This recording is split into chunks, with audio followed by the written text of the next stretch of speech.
Presiden Joko Widodo setelah sang putra sulung yakni Gibran Rakabuming Raka ini resmi diumumkan sebagai bakal calon wakil presiden dari Prabowo Subianto di Pilpres 2024. Saya langsung bertanya ke Mas Habib. Mas Habib, ini kita juga kan tidak bisa menutup mata ya.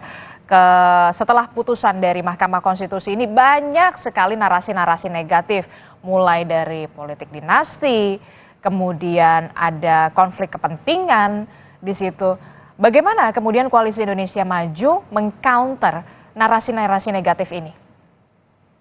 Oke, yang pertama perlu kami sampaikan bahwa kita sebaliknya juga tidak bisa menutup mata dan hati kita terhadap fakta-fakta lain yang berseberangan dari yang disampaikan tadi.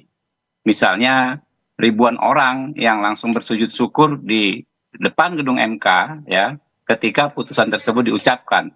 Lalu puluhan titik di seluruh Indonesia orang yang menyatakan terima kasihnya kepada Mahkamah Konstitusi atas putusan tersebut ya. Nah, jadi ini dua-duanya kita cermati dan kita lihat. Nah, kami sudah memetakan sebetulnya ya soal isu negatif ini. Yang pertama ya tentu disampaikan oleh intelektual kritis yang memang selalu menyampaikan kritikannya terhadap semua produk yang dianggap dari kekuasaan. Kita ingat dulu waktu kami menggodok KUHP, beratus pasal, berbagai prinsip-prinsip pembaharuan dalam KUHP bagus ya, yang baik ya, tetapi memang ada juga yang dipersoalkan, satu dua pasal dipersoalkan. Itu kita terima dan kita akomodir sebisa mungkin. Nah, ini intelektual kritis. Yang kedua, memang hal yang wajar juga ketika misalnya ada kompetitor baik dalam konteks luas maupun sempit yang mempersoalkan. Namanya kan kompetitor, apapun persoalan pasti kan akan dijadikan peluru. Yang paling penting apa? Semangatnya sama-sama baik sebetulnya adalah intelektual kritis itu dan kompetitor menginginkan pemilu ini ya bersih dari yang namanya abuse of power. Nah, itu yang perlu digarisbawahi. Nah, tiga isu detail misalnya ya yang dipersoalkan mereka. Pertama soal open legal policy. Nah, ini kan sudah berulang kali ditegaskan dan dibantah oleh MK sendiri, baik saat putusan ini dalam putusan terkait maupun putusan-putusan sebelumnya. Sudah banyak sekali putusan MK yang menguji open legal policy sepanjang dianggap ya terjadi memungkinkan terjadinya intolerable injustice. Lalu ada persoalan rasionalitas. Yang kedua soal conflict of interest. Ini juga sudah dibantah sendiri ya oleh Hakim Konstitusi Saldi Isra misalnya ketika dia mengadili perkara terkait undang-undang MK yang menguntungkan dirinya secara personal. Bahwa memang MK itu adalah menguji undang-undang yang sifatnya erga omnes, artinya berlaku untuk semua. Nah, kalau untuk berlaku untuk semua maka hilanglah sudah persoalan conflict of interest. Yang ketiga, isu ketiga yang didengungkan adalah dinasti. Nah, dinasti ini sudah banyak sekali kajian ya, bahkan di Amerika, di Singapura tidak ada relevan ya ketika dianggap terjadi di rezim yang demokratis karena jabatan yang dipersoalkan adalah jabatan yang dipilih.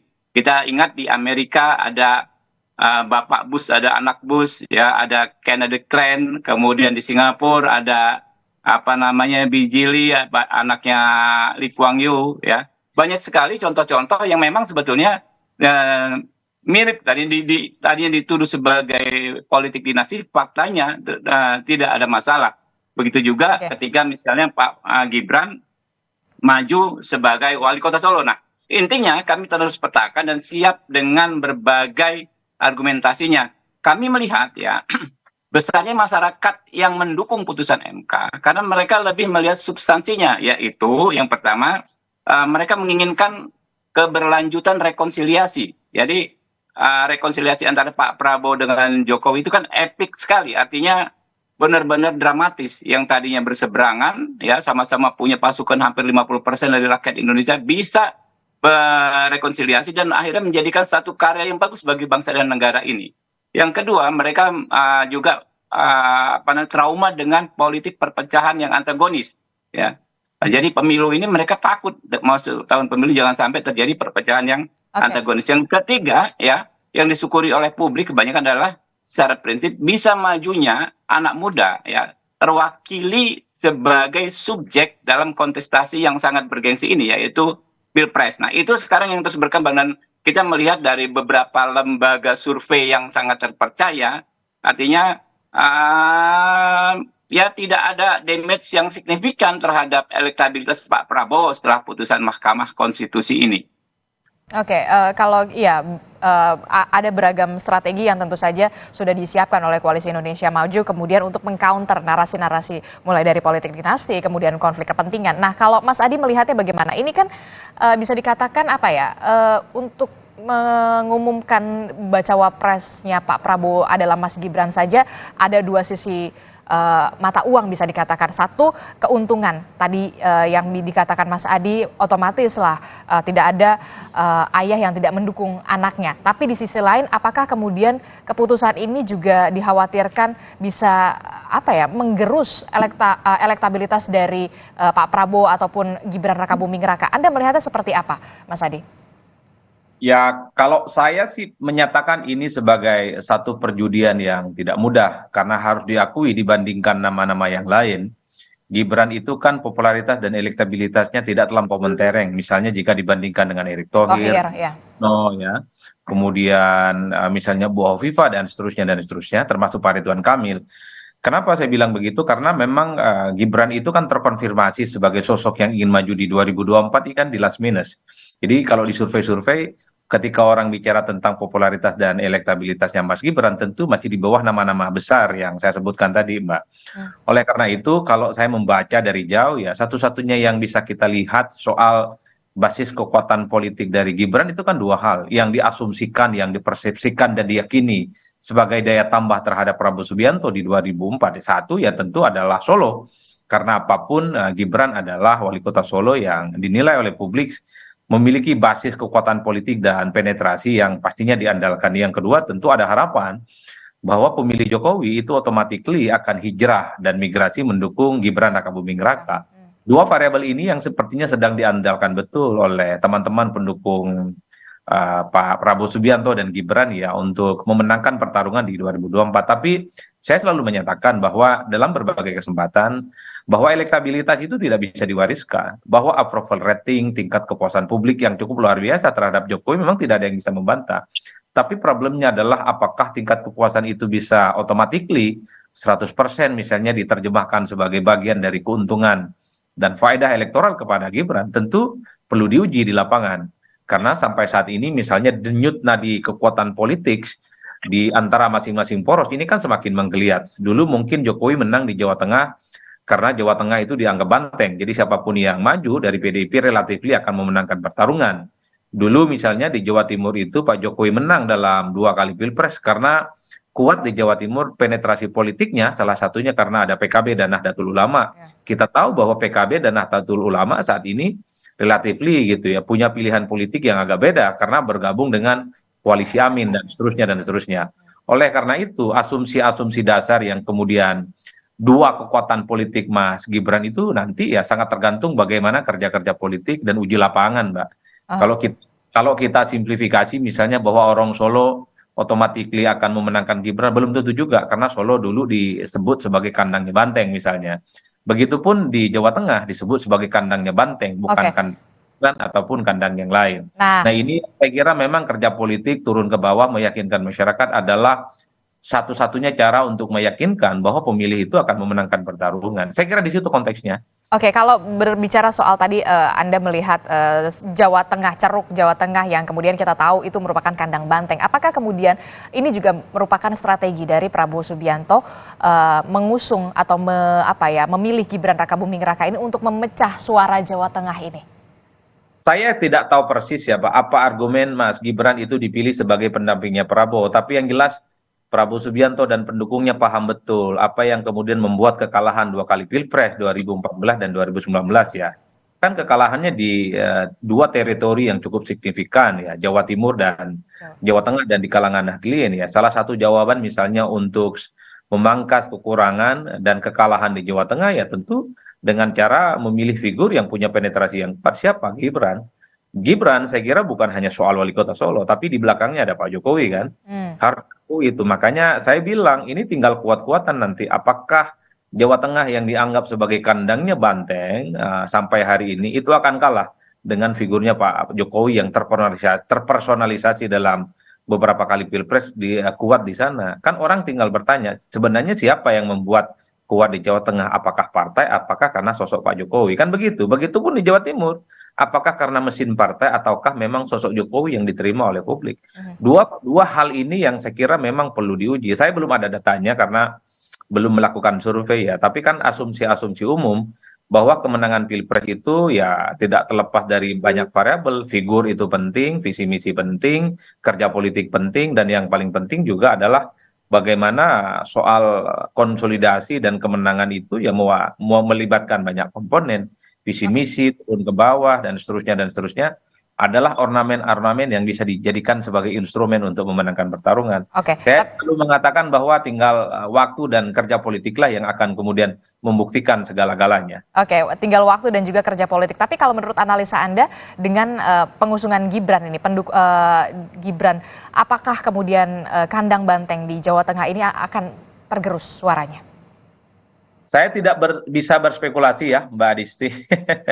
Karena kalau kita bicara tentang basis konstituen ya, Jateng itu siapapun dari PDIP pastinya kuat, Mbak.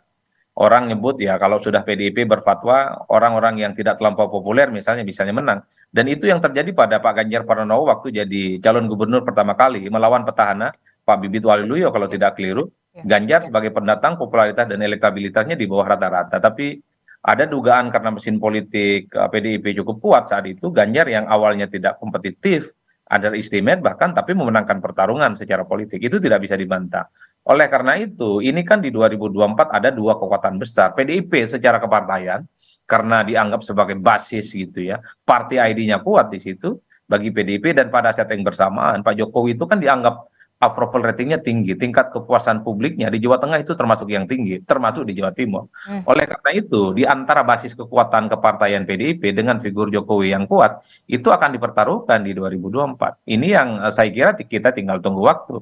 Lebih kuat mana sih sebenarnya? Atau jangan-jangan ini akan melipat gandakan semangat teman-teman PDIP, karena mengingat bagi mereka tak ada lagi yang bisa diharapkan selain memang tegak lurus memenangkan apa yang sudah diputuskan oleh partai, bahwa Ganjar lah yang harus dimenangkan. Apapun yang terjadi, mau Pak Jokowi ke Gibran, atau berdiri di semua kaki, sepertinya PDIP ini ya sudah berhitung betul bagaimana mengalkulasi dan kekuatan politik mereka. Tapi kalau kita lihat secara jujur, tentu PDIP layak khawatir dan layak was-was. Karena adanya Gibran dan Pak Jokowi tentu saja menjadi variabel penting yang menjadi dalam tanda kutip yang bisa mengurangi daya kekuatan politik mereka. Oleh karena itu, ini yang saya kira kekuatan partai atau kekuatan figur yang akan justru diterima di Jawa Tengah di 2024 khususnya. Termasuk di Jawa Timur, Mbak. Karena kita tahu Jokowi itu kuat di Jawa Timur. Oke, kita akan lihat bagaimana apakah memang betul mesin partai politik yang kemudian bekerja ataukah memang soal ketokohan. Itulah yang kemudian masih jadi pertanyaan begitu ya, Mas Adi ya. Mas Habib, Anda melihatnya bagaimana? Apakah memang ini strategi yang dipakai oleh Koalisi Indonesia Maju kemudian mendapuk Gibran Rakabuming Raka ini untuk memang memecah suara Jawa Tengah? Ya, saya tidak pernah ikut membahas sampai sedetail itu, tapi yang disampaikan oleh pimpinan kami bahwa memang saat ini posisi Partai Gerindra, posisi Pak Prabowo adalah bagaimana kami ini menjadi jalan tengah, ya, politik jalan tengah, politik merangkul. Jadi ini merupakan real keberlanjutan dari rekonsiliasi 2019 antara Pak Prabowo dengan Pak Jokowi yang telah menghasilkan kerja hebat untuk negeri ini, ya, dan penolakan kami terhadap apa yang disebut potensi politik polarisasi. Nah, itu yang alasan terbesar pemilihan Mas Gibran. Nah, kemudian ini berjumpa juga dengan banyaknya aspirasi masyarakat soal sosok pemimpin muda. Kita nggak tahu ternyata di 2024 ini menjelang pemilu 2024 ini desakan bagaimana kaum muda lebih dilibatkan, lebih diberi tempat itu jauh lebih besar dibanding tahun 2019 atau menjelang tahun 2019. Ya, ini besar sekali sampai dimanapun kami selalu begitu. Saya ke tempat ke beberapa kota ya, Oke. beberapa bulan terakhir, selalu hal tersebut yang banyak disampaikan oleh anak-anak muda. Nah, ini yang akhirnya bermuara pada dipilihnya Mas Gibran Rakabuming menjadi cawapresnya Pak Prabowo. Hmm. Oke, kita akan lihat nanti betulkah kemudian suara Jawa Tengah dan juga Jawa Timur ini bakal terpecah. Mas Romi, kalau kata Mas Adi patut dikhawatirkan begitu ketika nama Gibran Rakabuming Raka ini mendampingi Prabowo Subianto khususnya untuk lumbung suara Jawa Tengah dan juga Jawa Timur, walaupun kita tahu memang Ganjar unggul di Jawa Tengah, apalagi juga pasangannya Pak Mahfud begitu punya pengaruh kuat juga di Jawa Timur. Anda melihatnya seperti apa? Ataukah betul Iya, ketokohan atau mesin partai politik? Pilpres itu pada dasarnya ketokohan, karena kalau kita berbicara mesin partai politik, sesungguhnya perolehan Pak Jokowi dalam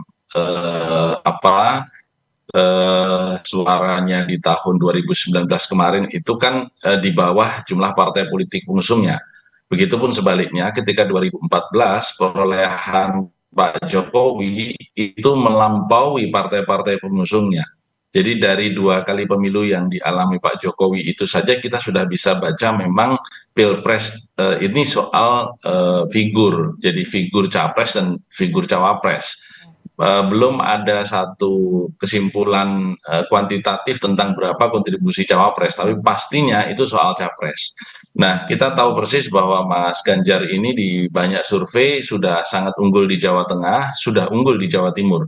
Memang kita masih melihat ada ketertinggalan di Jawa Barat yang tentu nanti akan menjadi bahan konsentrasi kita tersendiri. Tetapi akan halnya Jawa Timur, tadi saya sampaikan Mas Ganjar sudah unggul, lebih-lebih ditambahi dengan Pak Mahfud yang memang seorang yang berasal dari Madura, dari Jawa Timur, sehingga memang ini akan memiliki sentuhan tambahan tersendiri. Yang kedua, figur Pak Mahfud juga dikenal figur yang bersih, tegas, punya integritas, relatif tanpa cacat dan celah selama 23 tahun beliau menjadi pejabat publik. Jadi masa edarnya itu menunjukkan bahwa memang meskipun Pak Mahfud pernah mengatakan kekuasaan itu menggoda malaikat saja kalau masuk bisa menjadi iblis, tapi sampai hari ini kita tahu persis Pak Mahfud mampu menjaga godaan itu, mampu menjaga integritasnya, sehingga ini juga merupakan hal yang istilah Pak Mahfud 50% masalah bangsa ini selesai kalau masalah hukum ini law enforcement-nya betul-betul sesuai dengan yang sudah dituliskan. Sehingga kami tidak memiliki kekhawatiran sama sekali dengan adanya sosok Mas Gibran yang juga berasal dari Jawa Tengah. Karena Mas Ganjar sudah membuktikan seperti yang disampaikan oleh Mas Adi Prayitno tadi, bahwa di Pilgub ketika beliau menantang incumbent atau petahana, Mas Ganjar yang tadinya itu underdog secara survei, ternyata dengan mesin yang dimiliki partainya mampu untuk mengalahkan petahana yang Oke. pada waktu itu kita tahu persis didukung oleh penguasa di tingkat nasional. Jadi sekali lagi Pilpres bahkan Pilgub untuk beberapa hal itu betul-betul soal figur. Oke, tapi kan kita oke lah kalau sosok Gibrannya, tapi kan orang yang ada di belakang dari Gibran ini kan tidak bisa dipungkiri pasti ada sosok dari Presiden Jokowi. Tak khawatirkah itu? Itulah kenapa kemarin saya juga menyampaikan ke banyak media bahwa kita perlu cermati secara seksama untuk tidak terjadinya abuse of power. Karena apapun kita tahu persis di hari H pemilu nanti sudah akan ada 271 daerah baik provinsi maupun kabupaten kota yang kepala daerahnya itu dipejabatkan dan SK-nya kan berasal dari Presiden Joko Widodo.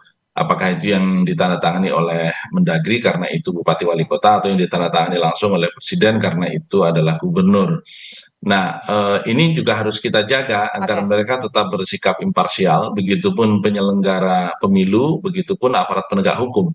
Ini harus kita sama-sama kawal, sama-sama kita jaga agar tidak ada potensi yang dikhawatirkan bukan oleh kami, tetapi oleh banyak pengamat politik, oleh banyak pakar, kemungkinan abuse of power itu ada. Nah, ini kita sama-sama jaga. Dan saya kira Pak Jokowi dalam posisi sebagai negarawan yang tahu persis batas-batas di mana beliau bisa menggunakan kewenangan untuk menjaga kondusivitas pemilu 2024 nanti. Itu artinya kemudian Ganjar Mahfud ini siap bertarung tanpa bayang-bayang dari dukungan Pak Presiden Jokowi ya, begitu ya Mas Romi? Betul, betul. Oke, baik, terima kasih Roma Hurmuzi dari Partai Persatuan Pembangunan dan juga ada Mas Habibur Rahman dari Partai Gerindra telah bergabung bersama kami. Kami tunggu Mas Habib kedatangan dari Mas Gibran dan juga Pak Prabowo ya. Besok di KPU jam 10 kita tunggu juga bagaimana statement politik dan juga Mas Adi Prayitno telah bergabung bersama kami. Terima kasih untuk perspektifnya. Selamat pagi Bapak-bapak, sehat selalu. Saudara, informasi lain yang juga hadir adalah hari ini Direktorat Reserse Kriminal Umum